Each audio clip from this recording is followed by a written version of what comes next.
We are now talking to Pewter Report Buccaneers beat writer JC Allen. JC, what's going on, man? How you doing, guys? How's everything going tonight? We are good. We would like to apologize for leaving you hanging for the last couple of minutes. Well, we like to be on time, and we want to make sure that our guests are happy. Hopefully, you're not ready to jump off a plank because, as a Yankee fan, I'm about to. So, I think you got a little more cause for concern. I'm a Red Sox fan, so you guys are in a little better position than we are right now. Yeah, well, not the way they're playing. I mean, they've scored 1 run in 3 games. I mean, they've been absolutely horrible for a team that was the best team in baseball going into the second half. Just absolute horrible play by the New York Yankees. But how are you doing? How are you feeling? Obviously, we haven't had you on the show, but how are you and your family doing with the COVID-19 situation? We're good. It hit the home a few times, but nothing we couldn't get through. So, just kind of – we're down in Florida, so it doesn't really exist down here. That's right. So, Well, after all the stuff that's going on here, and now people are suing and, forcing people to get vaccination. I think it was a North Shore Hospital was sued for $10.5 million, and the people won. So anybody that was fired from their job got $25,000 and can be rehired by North Shore. And anybody that was forced to take the vaccination will get $3,000 for taking the vaccine. It's crazy. It's crazy what's going on and how many different things that could happen in the future because of these vaccinations. So I don't want to get into it. No politics here. We're here to talk sports. But why don't we get into it? In the offseason, everybody thought Tom Brady's career was over. He retired. He goes and watches Cristiano Ronaldo, a soccer player, one night. And then all of a sudden, within 24 hours, you hear that he's coming back. He's coming out of retirement, and this is a completely different look Buccaneers team that it would have been. So what was the reason, in your opinion, on why Tom Brady decided to retire and then all of a sudden come back as fast as he did? 40 days as a stay-at-home dad, right? No, but, the competition was there. I think he was sour with the way that the season ended. And kind of made a rash decision. Everyone was kind of pressuring, what is he going to do? What are you going to retire? This and that. And then it kind of leaked out that he was going to retire after time away from the organization for football, time to self-reflect. He realized, hey, I've still got that competitive spirit. Probably should have been the MVP award winner last year with the things that with the numbers he put up. And I think that, just having that desire to come back and compete and finish things on a different level, different note, kind of overruled everything, overruled the decisions to walk away. He's always said he wanted to play to 45, just turned 45. And I think, that was a big draw as well. I'm going to play to 45. I'm going to play to 45. And so he came back. And the reason why he came back so quickly was because free agency was about to start.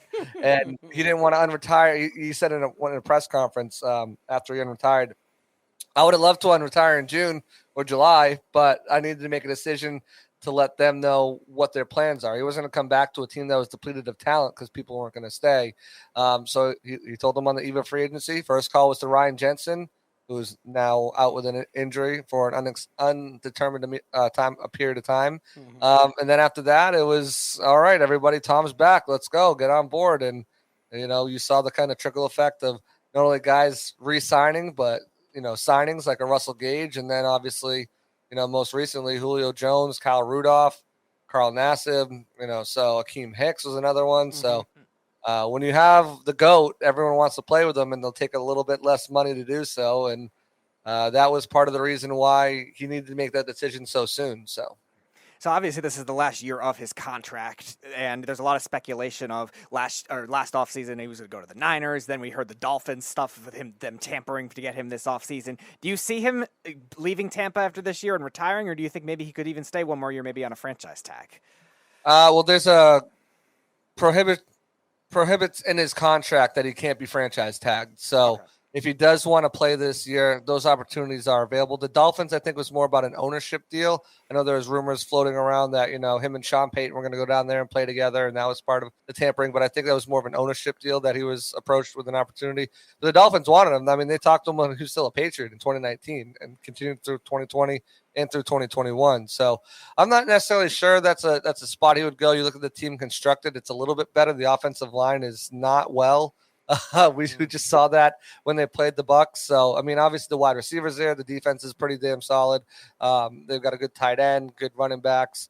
It's a different system, though. Same thing with San Francisco. I don't know if that system, that West Coast offense, that run-first system, kind of fits what Tom Brady does best. So, Florio is out there saying all these things, and he was right about some of it. But I think this is his last year. I think he walks away and goes into that TV role where he's got a $335 million contract waiting for him over the next 10 years. So I think that's the next step. Gives him the ability to do more things off the field with his production companies. Obviously, he's heavily involved with the Brady brand. Autograph is another one of his companies. So he's got a lot going on behind the scenes other than just playing football this year. And I think going to announcing level, he's still going to put the work in. It's not like he's just going to show up on Sundays and be like, all right, what's the roster sheet look like? But I think it gives him more flexibility to focus on not just his family, but other projects he's got going on as well. We are talking to Pewter Report Buccaneers beat writer J.C. Allen. You mentioned that $340 million contract. TV deal that he got. This is a guy that's never been a broadcaster, never been an analyst, but for some reason, after he retires, he's getting the biggest contract in professional sports history. I understand he's the GOAT, as everybody calls him, and he's one of the greatest quarterbacks, one of the greatest athletes to ever step on a football field, a sports field in his professional sport. But what bothers me about this is you look at all these different analysts, and again, I'm not taking shots at Tom Brady because he took the contract. I'm going to take the contract too if somebody's offering me $340 million. But we saw what NBC did to Drew Brees. Okay, they absolutely terminated his contract the way they did. Now all of a sudden, ladies and gentlemen, you see Tom Brady get this contract. Now this is guaranteed money. They decide to walk away from him. He gets all of that money, guys. This is not a Drew Brees contract. So what are your thoughts to the contract that he got? I understand you're going to say it was well taken, but do you think somebody that has no experience whatsoever in a booth to take that kind of money and move forward as something that he's never been in his whole career? I'll tell you one thing. Tom Brady's first game, the ratings are going to be through the roof. Oh, absolutely. Tune in, and that's 100%, yes. What this deal is all about. He gives everything he has into everything he does. That's on the football field. That's with all of his other companies that he's involved with. And that's going to be the same thing with the booth. So, you look at guys like Tony Romo, Troy Aikman, other quarterbacks, the Manning brothers, who kind of more of a laid back situation. But, you look at what these guys have been able to do, make that transition. And I think he's going to be fine. Brady and the Mannings. That would have been. Well, he was approached by ESPN, CBS, NBC. They all wanted him. He ended up going to Fox because he had relationships with, the executives in that office. So I think he'll be fine. And I think the biggest reason why he was offered that money is because, first of all, he can command that much money and he's not going to do anything for less than what he thinks he's worth. And, after years and years of taking less on the football field to put great teams around him, broadcasting companies don't really have to do that. No. You want my services, pay up for them. Absolutely. And like I said, he's going to draw eyes, he's going to draw viewers, and it's going to be something, the length was a little bit shocking, 10-year deal. It's ridiculous. Unbelievable. I'm not sure if there's like an opt-out or something like that, but or what. Guaranteed. The money is guaranteed. No matter opting out or anything, it is guaranteed. Could you imagine? He is making more money in the 10 years as a broadcaster than he made his whole career as an NFL quarterback. That's crazy. It's crazy, but, he is the GOAT, as you said, the greatest of all time. I didn't say that. You said it. That's 90% of people say it, just not you. He's the GOAT for a reason, and everyone wants a piece of him. Everyone's going to want a piece of him, and I'm sure he had multiple companies bidding for him. And hey, can't knock the hustle. Well, don't tell his wife that everybody wants a piece of him. He's trying to own a franchise at some point, so I mean, you got to build up that worth. I just want about the Manning cast just so Eli could troll him as a Giants fan. Oh, all right. So I'm from right outside of Boston, so I don't want to talk about the Giants at all. All right, fine. We'll talk about the Jets all we want, or the Bills. Please, but let's leave the Giants out of the conversation. Please, let's not bring the Jets up either. Please, what do you want? Want to attack the Jets? Is that what you want to do? Please. No. I mean, the Pats have done enough of that throughout the years. So I don't think. Obviously, you're a Pats fan, so thank you. I'm sure you were joyed when the Buccaneers came. The Buccaneers went to go sign Tom Brady, working for them, and being a Patriots fan. I'm sure that had to be a good thing for you. It just happened. I moved down here the year before, so I was like, Mm-hmm. oh, Tom to the Bucks, beautiful. Now I can write about Tom again.